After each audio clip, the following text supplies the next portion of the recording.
Have you ever noticed how your thoughts completely change based on how you're feeling? Like one moment, everything feels overwhelming, hopeless. I think I added an H to that. Hopeless, or like just very heavy. And then randomly, sometimes suddenly, those same thoughts like don't feel true anymore. You can't even figure out why you felt that way in the first place. I'm excited to share a reason why this happens, and it's not a diagnosis. Your thoughts, your mental narrative that's running in the background, or sometimes right front and center, is largely influenced based on the state your nervous system is in at that time. And I actually have notes on this from a few months ago when I was reading some of Deb Dana's work on polyvagal theory. And it made so much sense to me at the time. And then I have kind of really drilled in how true that is this past week. And I'm going to share some of that with you all today. But the note that I had written was different nervous system states create different internal realities. And it's not only your thoughts that are influenced by the state of your nervous system. When your nervous system state changes, your perception changes, your emotional access changes, so kind of the range of emotions you normally feel, or kind of the intensity of the emotions you feel. All of that changes too when your nervous system shifts states.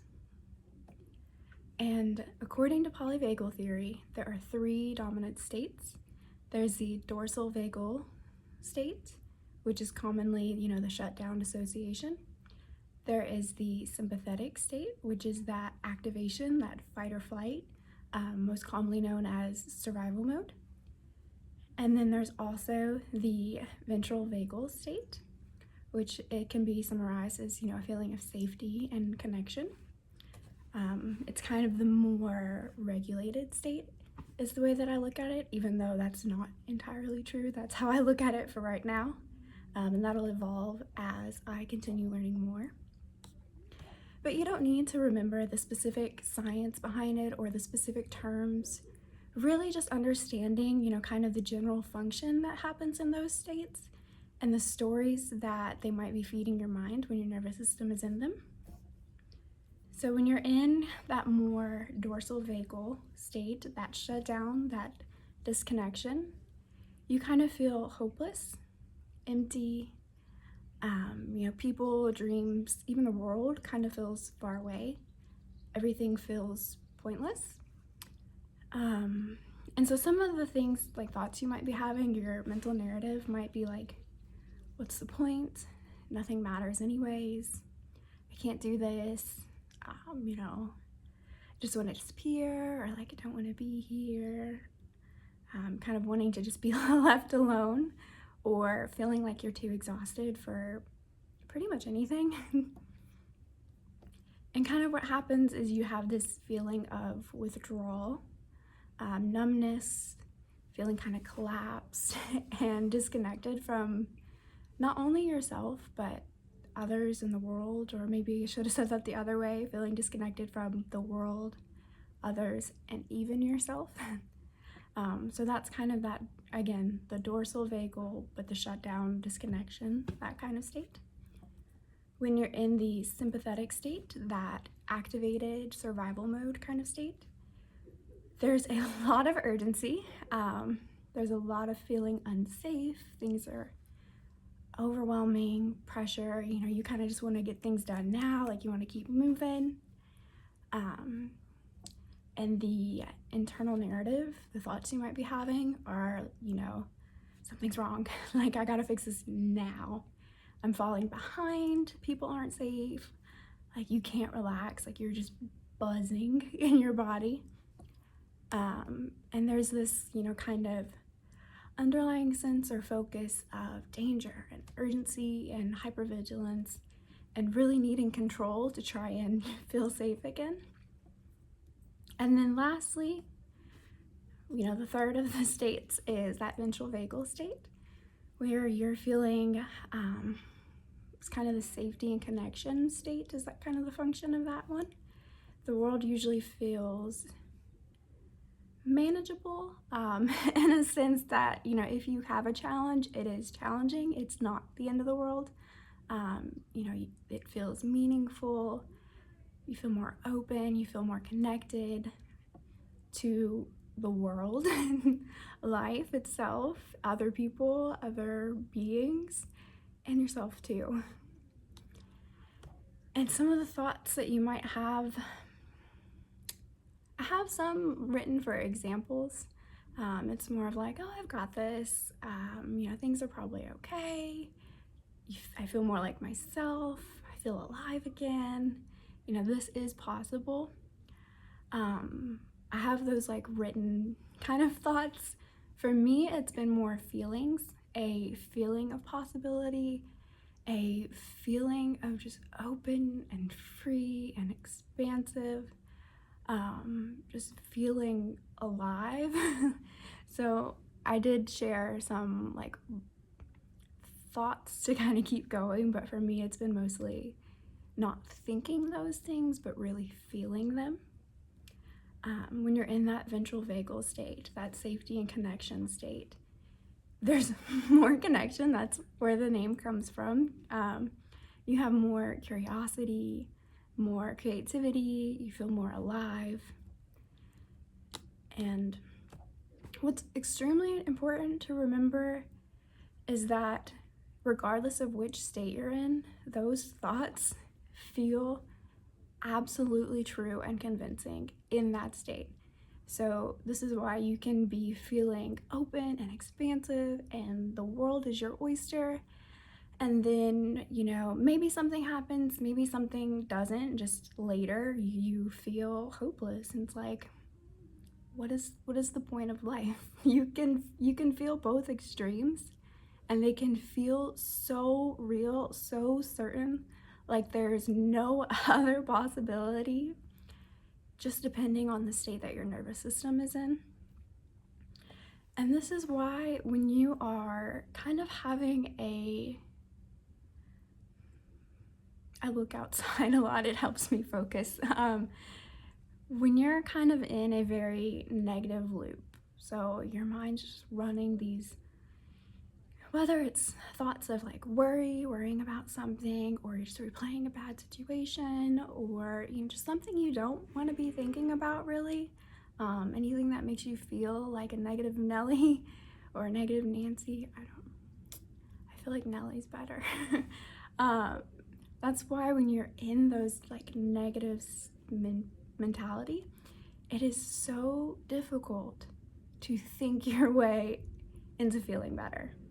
If you have that negative narrative running and running and running, and you're trying to be more positive and just think positively, it's really hard, because it's not just the thoughts. Yes, sometimes your thoughts can put you in a different state, but your nervous system is greatly influencing the thoughts that your mind has based on the state that you're in.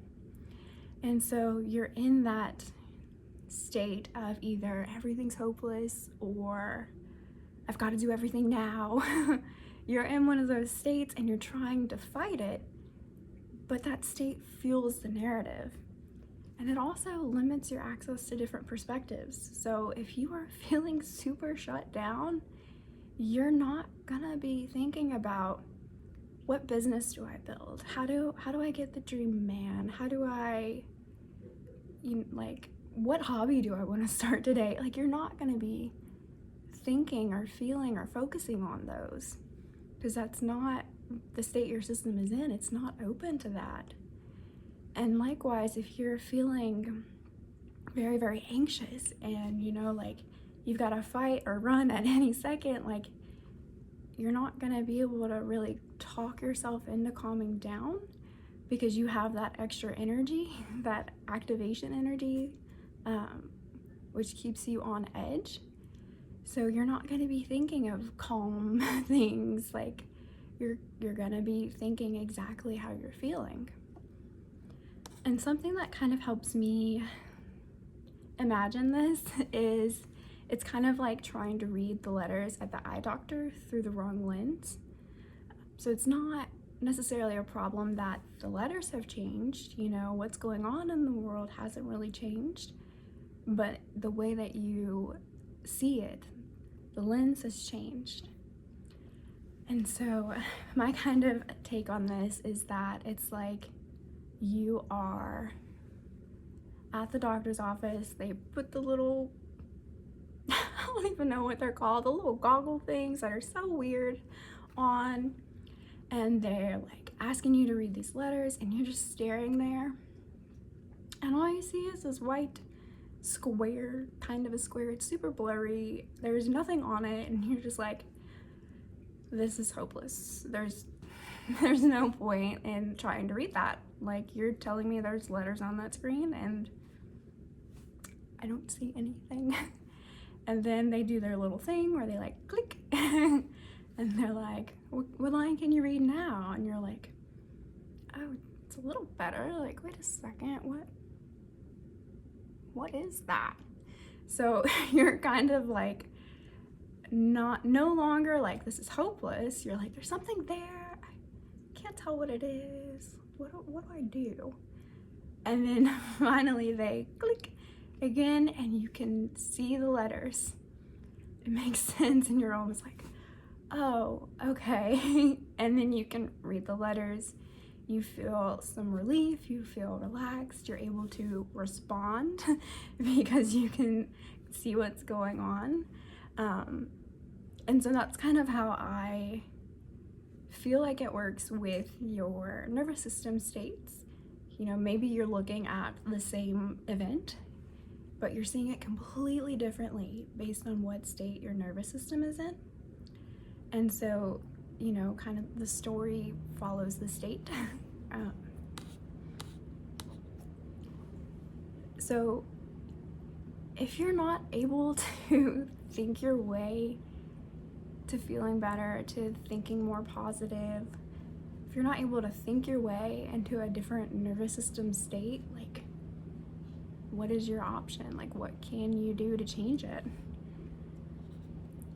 And I have a super technical, super sciencey term for this, so I hope you're ready. You can use what I call state shifters. And some examples of these are music, movement, environment, sensation, and co-regulation. And I have some examples of each of these from personal experiences in my life, and also some things that you can try for yourself as well. So I kind of mentioned that this idea came to me because I have been experiencing it a lot this week, like a lot. So yesterday morning, I woke up and I was doing my morning pages, and my mind kept wandering to these very annoying thoughts, stuff I did not want to think about, stuff that I didn't really even care about, and it was getting on my nerves that it kept coming up. And I kind of just was like, okay, like I'm done journaling because I don't want to keep circling this crap. And I was walking, I don't remember what I was going to get. Maybe I was going to grab my phone or something, and this song lyric played in my head, along with some other thoughts at the exact same time. I was like, they're having a party in there this morning. It's like 6 a.m. And thankfully, I was able to find the song that I had remembered, and the lyric was, "They must have been tripping to have let me off my leash." I was really debating if I was going to be able to rap that part or not, and I'm not there yet. We'll get there. But it was from the song Down on Me by Jeremiah and 50 Cent.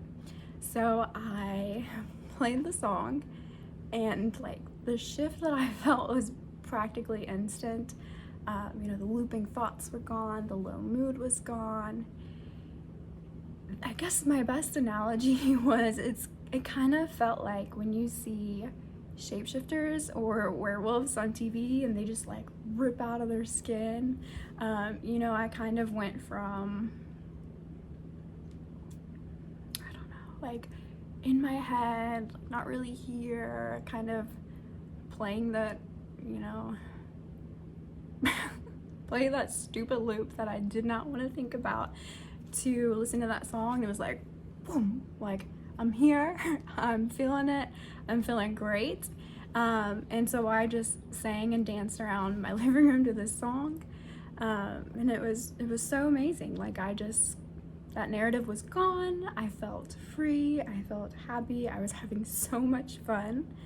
And it really changed I want to say the trajectory of my day, but there were a few other experiences that kind of switched it, but it definitely changed the foot that I was starting on. I don't think that's the actual saying, but yeah, it changed how I started my day, how I went into my day. And so I ended up going to run errands, and I wanted to get an outfit to wear to the zoo. I had this super specific outfit in mind. It was gonna be so comfy, so me, like I was gonna love it. And I'm at the store, and I'm looking for like things to try on to see if they're gonna fit, if it's what I'm looking for. And I noticed the music, like, it's very off-putting. I was trying to remember some of the lyrics and like some of the topics they were talking about, and I really couldn't remember them. I just remember that every song that played was very shame-inducing. I'm like, why are you wanting to make people feel bad for shopping at your store? Like, it made no sense to me, their choice in music. And so I got the things that I thought were gonna be great, and I went to try them on, and you know, a few of them fit, a few of them didn't, but it was like looking at a funhouse mirror in the dressing room. So like, you know, I've been working out pretty consistently, and I feel better, and I feel like I'm seeing those changes already when I'm at home. And when I was in the dressing room, it was like I suddenly gained 50 pounds just by walking in there. It made no sense. And so like that definitely kind of put a damper on my mood, you know, having the music playing in the background, but definitely, like I said, shame-inducing, and then looking in this mirror and my body looking completely different. And so it just kind of was like, wow. And then I left. I went to my next store, the next destination, and I still had that lower feeling. And I actually went to my favorite grocery store, and my friend had told me that she had read about it, that specific chain of stores in particular, that they intentionally design their stores to be stressful. You know, they pick smaller buildings, they pick kind of cramped or smaller parking lots, you know, they lay out the stores so that you are very narrow very narrow aisles, so that you either have to wait in line to get your broccoli or you have to like be on top of people the whole time, and I hate that. Like, give me my space, please. But they do that to increase stress so that it increases impulse purchases. And let me just tell you, it works. They've gotten me a few times for sure, because I'll be stressed and like grabbing stuff, especially my driving cookies. So that used to be a big thing for me. They had these little pack of cookies, and I would get them and eat them on the drive home because I was so stressed out. So, you know, I have, you know, one of these days I'm gonna stop fighting with my hair. So, you know, I had that really discouraging experience in the dressing room, and then I go into the grocery store that is, you know, like triple packed because everybody's getting flowers for Mother's Day. And so I'm like just kind of white knuckling it through there. You know, I actually at one point felt like I was going to have a panic attack in my car. And I just, I was like, I just gotta get these things and then I can go home and I can stay there. And so I'm finally like on the property, pulling up to my building, and I noticed that like I feel like I am pulling up to my home, obviously, but in my dream state, in my dream home. Like I feel like I am there. I park the car and I'm pretty sure I let out a super long sigh, like not intentionally, like just park, just like I'm home. I just, I sighed with my lungs, my full body sighed with it, just kind of the tension melted away as soon as I parked my car. And then I'm carrying nearly all my bags because I was determined to only take 2 trips for unloading my car. So I've got all this weight that I'm carrying and my biceps are protesting. I'm super out of breath, which is embarrassing. Like I've been running for a while, so I don't understand why the stairs still get me so much. But I'm feeling all this, physical effort being exerted, and I start feeling the emotions, the sensations of my dream life, and I start kind of visualizing it with no conscious effort. It just washed over me, and it was so beautiful. And that is what is possible, what can happen when your system moves out of protection and into the safety and connection. Also, expression happens with safety and connection. And it doesn't have to be forced. Like, just switching your nervous system state can change how you feel, can change the thoughts that you're having. And so that was kind of don't know the best word for it, a repeated challenge of seeing like, okay, here's this nervous system state, can you handle that? Here's this nervous system state, can you handle that? And here's this one. So it just kind of perfectly laid out in a few hours how you can move between different nervous system states and how they can really affect your mood and your thoughts. But some other examples, because life is life, I'm sure you guys move through states that fast as well, but some other examples are, using movement. This is why going for walks is so good for your mood. I go for a walk or a run every evening after my day job. It helps me transition from, my day job to, I guess, what I would call like the real me, my real life. I have what I need right now while also what I'm building towards. And so that run or that walk just really helps me clear my mind. And the run quite literally shakes off the day job shift. Another way that you can shift your nervous system state that I kind of hinted on was co-regulation.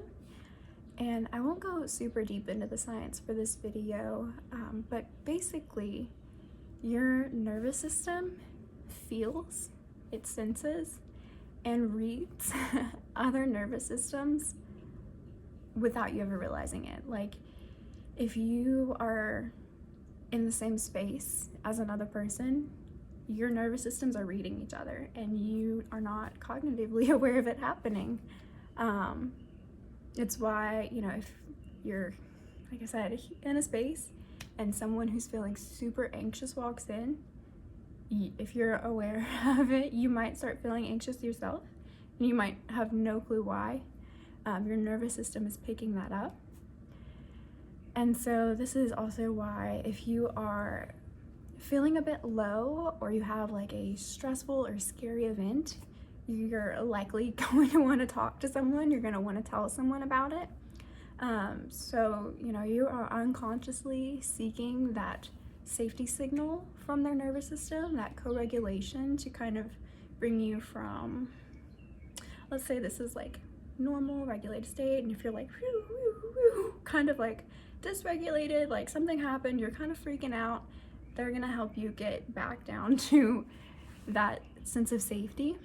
And it can look like a phone call, just a phone call. Hearing someone's voice can help, but it'll be really really beneficial if you're able to grab coffee, grab lunch, or really just do whatever you want to do with another person who is kind of like their day hasn't been, there's not like a perfect way for me to say this, like if you are feeling all kinds of feelings and you're around someone who's calm, it'll kind of help and you'll balance each other out. And that's also why emotional support animals are so helpful, is that they sense when you're stressed out and they will come lay on you, or just having them around in general, like it gives your nervous system another nervous system to read off of, instead of staying stuck in that state, kind of spiraling by yourself. And then the last example that I'll share today kind of ties in all of the different sensory shifts that I've shared. Movement, sensation, music, co-regulation.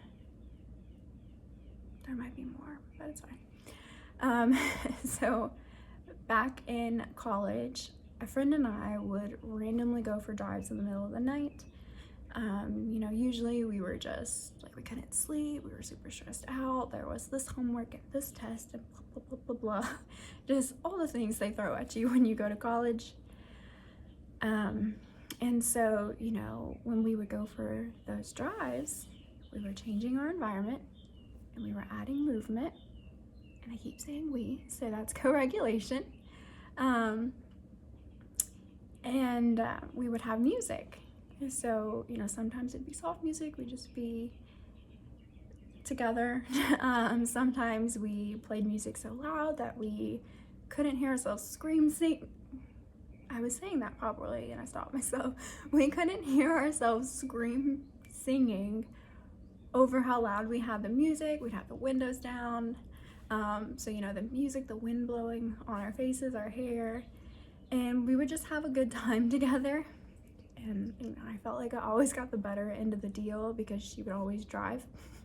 So I didn't have to worry about driving. But my car was parked way far away in a campus lot, and she got to park so much closer. So she didn't want to walk to my car, and I didn't either.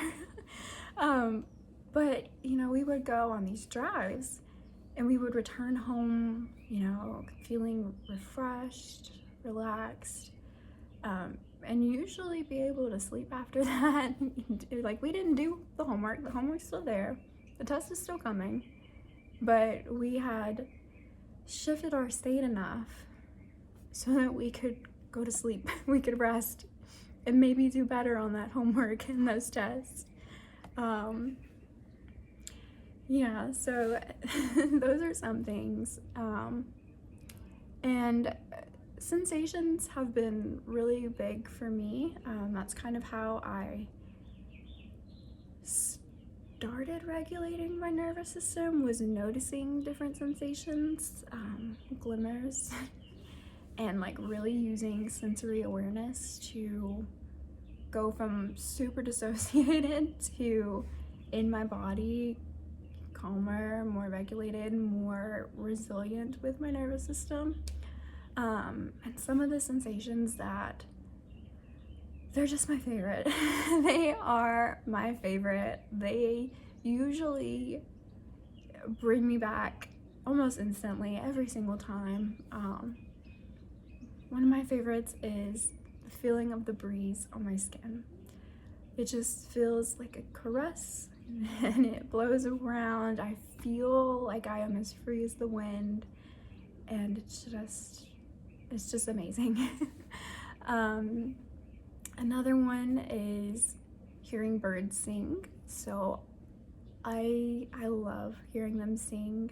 I can be so deep in my head, spiraling or just in another world sometimes. Sometimes it's not necessarily a bad thing, it's just I'm not here.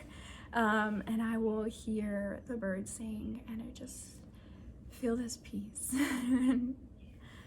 Which I have a coworker who that does not work for her. The birds overstimulate her, so we kind of go back and forth about the birds sometimes. And then lastly, fresh air, like smelling fresh air. Just, yeah, it's especially if I'm near the honeysuckle bushes. Like when I get a whiff of those, I try to breathe in as much as I can. Those are like the three things that really calm me down. They really bring me back. They just feel heavenly for me. And you know, obviously those are out of my control. So some things that are kind of more intentional, more in control, is using blankets. You can feel them. You know, I pretty much always have a blanket. It started when I was a kid. I had a security blanket. I sucked my thumb. My mom called me Linus. And thankfully I don't suck my thumb anymore. But I usually always have a blanket with me over my lap. Some of my friends have said I look like a granny because I always have my blankets. Even if I'm hot, even if I'm sweating, I normally have a blanket in my lap. Another thing you can do is water. So if you like swimming, you can go swimming, bath, shower, or even just, you know, running water over your hands. I know the other day the pool wasn't open. And so I just stuck my hands in the sink with the cool water and kind of imagined I was swimming. You can also use music, like I mentioned. You know, you could be jamming out, or just some soft background music. If you like wind chimes, you could get wind chimes. I know that still kind of depends on the wind. You know, you can have candles or perfume, cologne. There are so many things that you can include in your environment to really help you get that sensory regulation. And so to kind of wrap it up a little bit here, you know, your thoughts aren't always objective reality. Like, they are greatly influenced by the state of your nervous system. And while that can sound kind of scary at first, I guess, you can also use them as a way to check in on your nervous system. So, like, they are a reflection of the state your nervous system is in. So if you catch yourself thinking or feeling those hopeless, empty thoughts, instead of feeling like this is it, this is all there is to life, you can recognize, oh, I might be in like a shutdown or disconnection state. Or if you are super anxious, like everything's gotta go, like you can't rest, like you just feel like someone's trying to get you at all times, you can realize, like, catch those thoughts and be like, oh, maybe I'm feeling a bit activated. Maybe I'm in kind of a survival mode right now. So that, you know, you can catch those thoughts and realize this isn't this isn't how it always is. This isn't the full truth. Like, because it feels like that when you're in those states. Like, it feels eternal. It feels like that's the only way things are. So you can use those thoughts to check in with what state your nervous system is in. And then also, you know, the whole trying to be more positive, or you know, changing the thoughts that you're having while you're in those states. Sometimes trying to fight it head on only reinforces that negative thought that you don't want to have. So, like, I'll be honest, this past week I was maybe a little bit activated most of the week, so my mind kept looping all these thoughts from my day job, and it's like, will you leave me alone? Like, I don't want to think about this. Like, I'm on my run. Why is this coming up right now? And then, you know, if you are fighting it, and it's like, the more that I fought it and be like, why does it keep coming up? Why do I keep thinking about that? What's wrong with me? This is so annoying. It just deepened that state. I kind of went on a side spiral from the original loop there.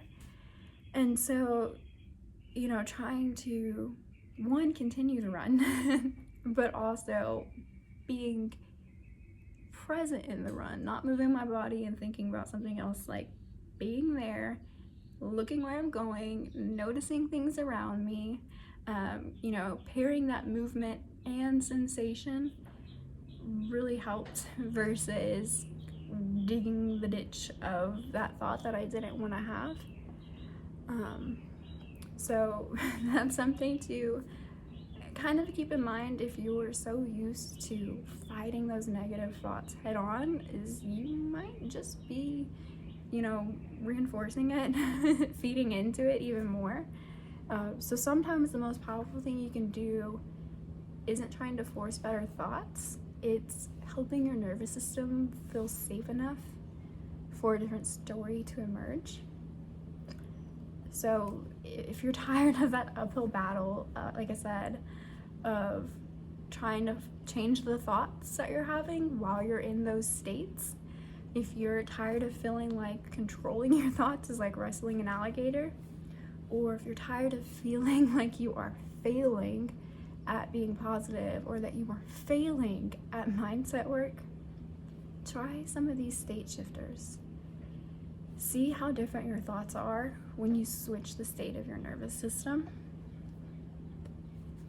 And let me know how it works for you, like how shifting your nervous system helped you change your thoughts. Let me know if it works. If it didn't, I want to know too, so that I can try to figure out why, so I can try to maybe explain it a bit better in the future. And also share what shifted your state. You know, I have the wind, sound of birds, but it's different for everybody. You know, something like, for example, my coworker, the birds drive her nuts. I cannot see why. I think they are amazing. But yeah, share what helped switch your nervous system so that you can have those better thoughts. And let's make the comments a kind of like resource library of different state shifters, so that, you know, anyone who watches this can get some ideas on things they can do.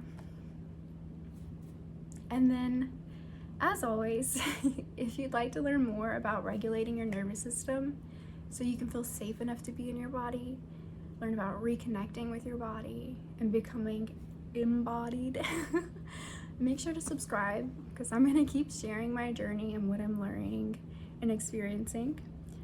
And if you would like some more guidance on how to do that yourself, you can check out my Sense Awakening guided reconnection experience. It guides you through using sensory awareness, what I call everyday sensuality, to regulate your nervous system and reconnect with your body. And yeah, so until next time, bye.